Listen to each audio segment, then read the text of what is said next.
former Prime Minister Nawaz Sharif from holding public office.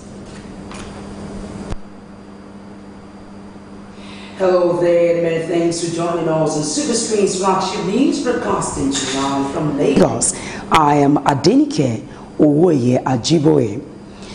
A federal high court in Lagos has fixed May 3 to hear a suit by a chieftain of the All Progressives Congress (APC), Adewale Hamid, challenging the purported tenure elongation of APC's national officers, including its chairman John Oyegun.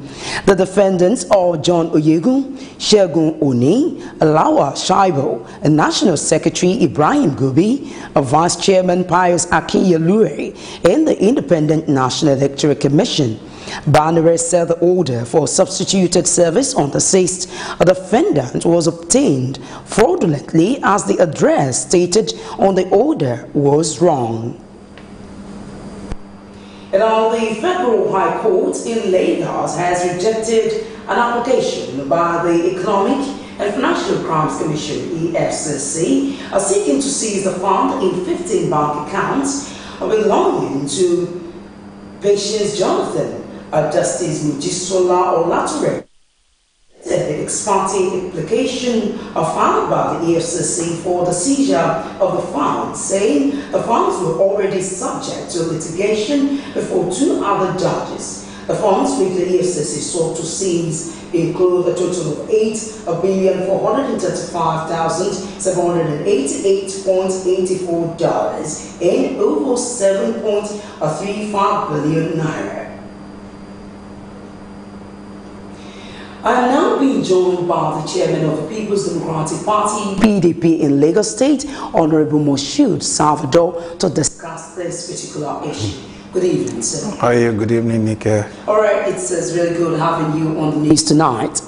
Thanks. Well, to start with, you have heard that the Federal High Court sitting in Lagos just rejected an application by the EFCC seeking to seize the funds in 15 banks linked to a former president of this country, which is from your party, the wife, which is Jonathan. What's your reaction to this? Well, it's clear that this government has failed. They are confused. They don't even know where to go. And that is why you can see EFCC under their watch making a confused steps and decision in the legal direction.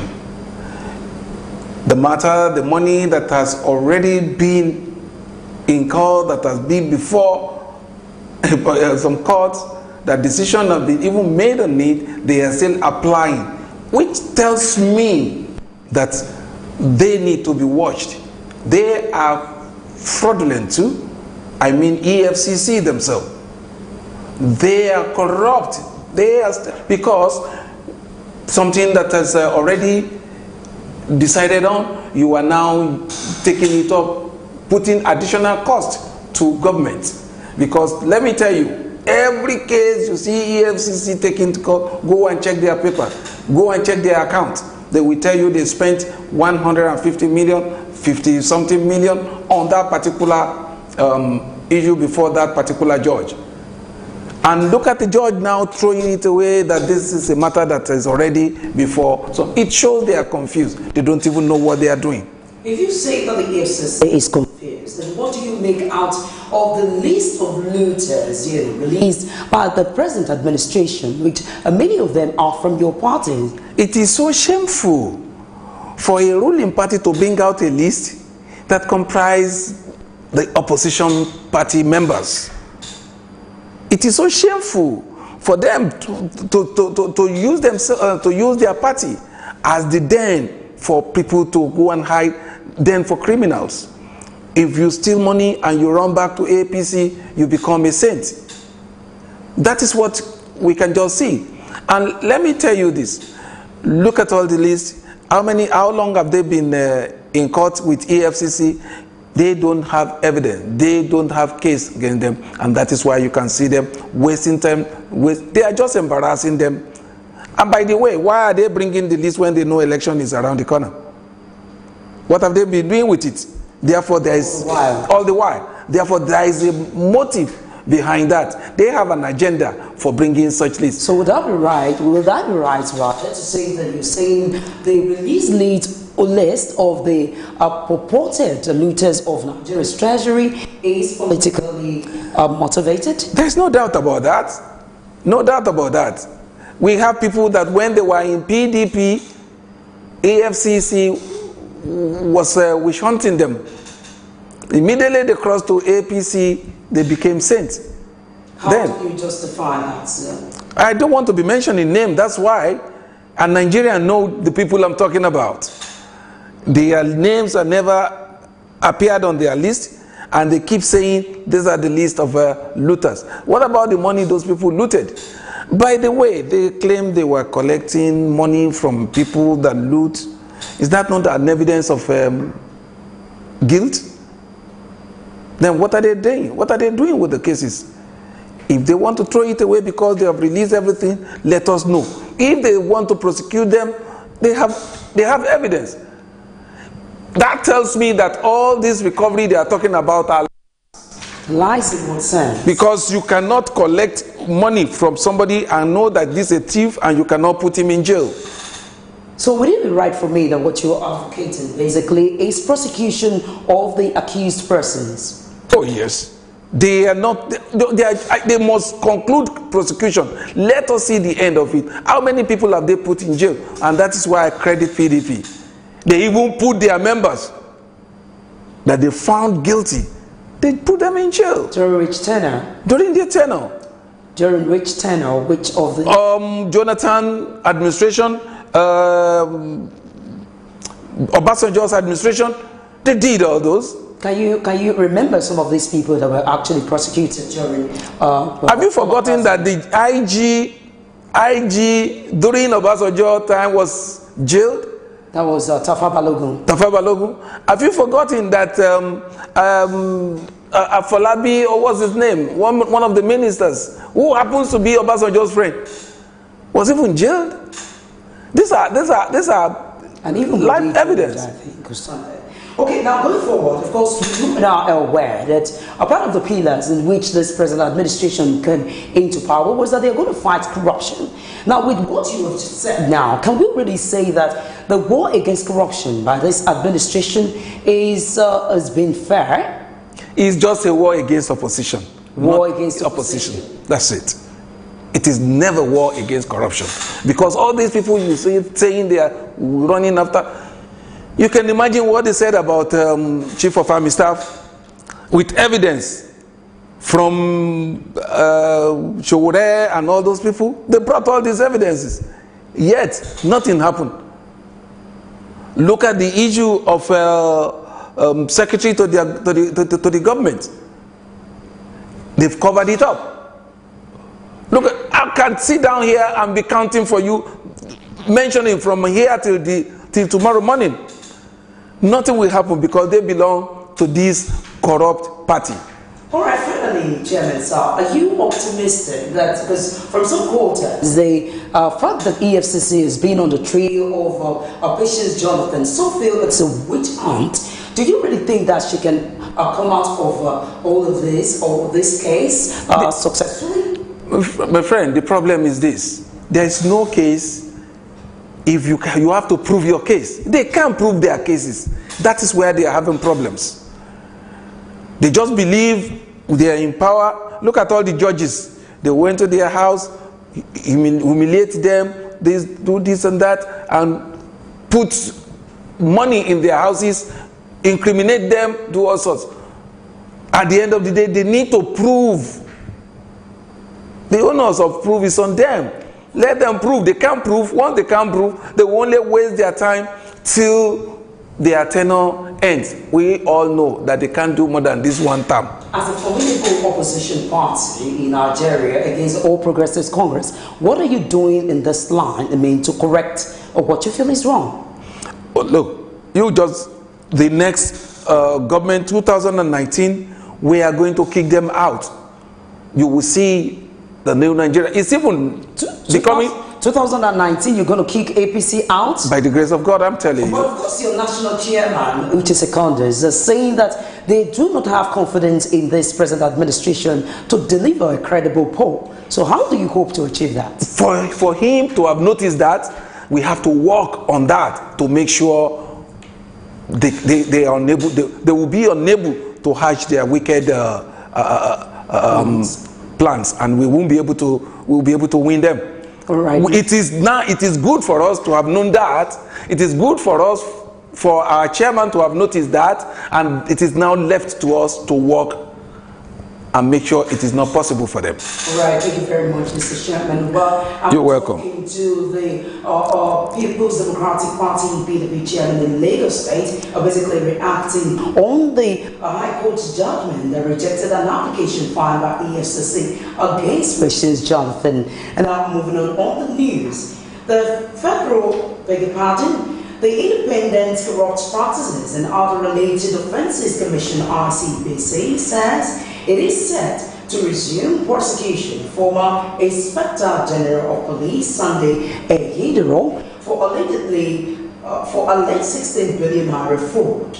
A spokesperson of the commission, Rasheedat Okodua, who disclosed this in a statement, said a case against Ehidero, who was active between 2005 and 2007, would continue at the FCT High Court in Abuja. According to ICPC spokesperson, the former police boss is facing trial for alleged criminal conversion of money belonging to the Ministry of Police Affairs into personal use while in office.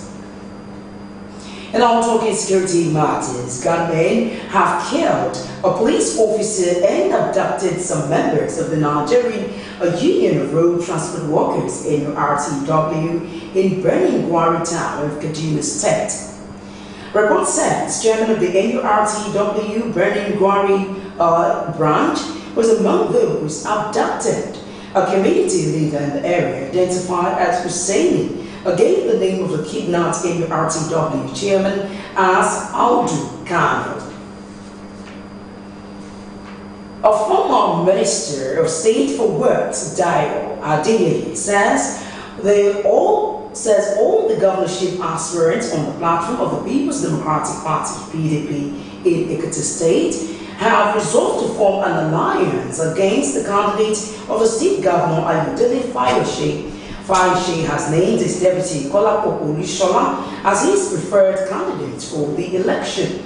Adeyeye disclosed this to journalists in Abuja when he visited the national headquarters of the party to submit his nomination form. The PDP has fixed May 8 for the conduct of its primary, where the party's candidate will emerge. And then Lagos State road users in the state have called on Governor Akinwumi Ambode to find an urgent solution to the trailers, trucks and oil tankers parked on the Western Avenue or bridge. The made the call in an interview with Superscreen while reacting on the continuous traffic jam faced in Lagos. The report. The recent traffic gridlock in Lagos State might be unconnected to the road projects being carried out by the Lagos State government. But the uncommon traffic jam daily experienced on the roads leading to Lagos Island has been attributed to the trailers, trucks and oil tankers lined up or parked on the ever-busy Ojuelegba Bridge down to Costain, a situation that has led to many motorists groaning on the same spot for hours in trying to get to their destination, either to the island or from the island to the mainland. The incessant traffic bottleneck also has impacted negatively on commercial activities of citizens, the state and even investors, and it is believed that the directive given by the Lagos State government for the tanker drivers would be enforced to eliminate the current hardship being faced by motorists. These Lagos residents share their views. Those articulated vehicles are a major cause of traffic on this end of the road, and until they were removed, we might still be witnessing some of these kind of issues about traffic causing more man-hour, loss of man-hour to people getting to their work very late, people not being able to do their business optimally. If you stay too long on that bridge, the bridge are dangling, they are floating, you understand, and this is dangerous. The calamity or whatever is going to happen might not be able to be controlled. Articulated vehicles are not meant for no reason at all to be parking on the bridge. So the government need to do something and do something fast. And the allegation has always been going, it is not the common man that are parking this vehicle there. Those are the people that owns this country. Those are the people that are doing things in this country. And I don't think anybody should be more than the government in this country. It's tanker drivers and bad whole roads that cost a lot. But if people keep on to their lane, you know, if trailers should keep on to one lane, and then the traffic will be flowing. The defect is that they now delayed us from reaching our home on time, so that we're prepared to come to work the following day. The issue of tankers has a very bad implication in the society, not only in the area of traffic, as well as in the economy. It does not allow economic development to move. Look at the tankers. People that wants to go about their businesses may not have the time to go. So they should be able to do something to reduce the influx of tankers. Tankers has been here. In fact, if not because of the magnanimity of Lagos State government, the situation could have been worse. Because why I'm saying so is that if you look at the situation, the tankers have been controlled by Lagos State government through the effort of LASMA. They've been controlled. If this has not been so, people that are going from Ojuelegba, where we are standing now, to Lagos will not reach Lagos in 2 hours time. You will recall that the Lagos State government last year September gave an order to trailers, trucks and oil tankers to stay away from Lagos till the traffic gridlock from the ports located in Apapa is rectified. They advised the drivers of those trailers and trucks to park them at Ogiri Trailer Park and others outside the state pending the resolution of the crisis. But today, rather than heed the advice, the tanker drivers have continued to park on the ever-busy Ojuelegba road. These residents speak on the possible way out. Our integrated system is not perfect yet. We still need to work harder on our integrated transport system. This is what will make people to park their vehicles at home and use public bus. There is somewhere in Ogere that they have been saying that there's a tanker park that can contain more than about 10,000 tankers and what have you. Let them park there. Let there be some communication system. When they have pass, they will come maybe in 10, in 20, they will come to the port, pick whatever they want to pick, and then leave. They should look for another place, parking space. Or the individual trailer owners should have their own parking, space, like what we have in Capital Oil. Dangote should have his own. Everybody should have his own parking space. Speaking on this development, the Chief Executive Officer of LASTMA, Chris Olakpe, tasked Lagos residents on patience. At the level of private-public partnership, the government has given a concession to Dangote Group and flour mills to begin a re-engineering, reconstruction of the Apapa axis, and I believe that once that is done, I think we will have amelioration for the present menace that's going on. The effect can be very damaging. That's why the construction should be hastened so that the vehicles can leave those spots on the bridge where they are. But I believe that in a matter of time, this will be a thing of the past. Worthy of note is that the current situation has been aggravated due to the current rehabilitation of some major roads of Lagos State. One can only hope that the Lagos State government would sit and find a lasting solution to these tanker drivers parked daily on this road. You're still watching Superscreen's flagship news, now coming up in business. Federal government to review investigative framework of whistleblower policy. Join us for details of these and more after this time out.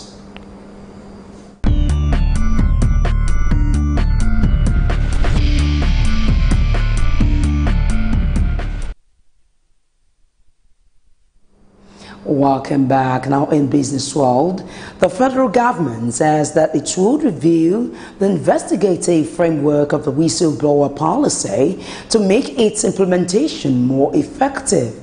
The Minister of Finance, Kemi Adeosun, disclosed this during an evaluation workshop on the whistleblower policy and asset tracing team organized by the Presidential Advisory Committee Against Corruption. Adeosun said since the policy was introduced in December 2016, the federal government has received 8,373 inquiries and 1,231 tips. The finance minister added that out of these tips, a total of 791 investigations had been carried out, while 534 of those investigations had been concluded. She also said as a result of these investigations, the federal government had recovered the sum of 7.8 billion naira, $378 million, 27,800 pounds, respectively. The Nigerian Association of Chambers of Commerce, Industry, Mines and Agriculture, NASIMA, has expressed concerns over the implications of the population figure released by the National Population Commission. The President, Nasima Alaba Lawson, in a statement said this could be both an asset and a challenge in terms of meeting the infrastructural and other needs of the large population. Lawson gave the assurance that NASIMA, as the voice of the business sector and a national body engaged in promoting activities of the private sector of the Nigerian economy, was ready to work with government at all levels to ensure that the Nigerian population become an asset. The Central Bank of Nigeria, CBN, in collaboration with the Bankers Committee, have commenced the disbursements of 26 billion naira agribusiness and small and medium enterprises investment fund to the first set of beneficiaries. The fund was set up by the Bankers Committee at a 31st meeting held in February to improve access to affordable financing for micro, small and medium-scale enterprises, particularly those operating in the formal sector of the economy. And that's it in business news. Now still ahead on the news. Pakistani court bans for life former Prime Minister Nawaz Sharif from holding public office. Details of these and more coming up shortly.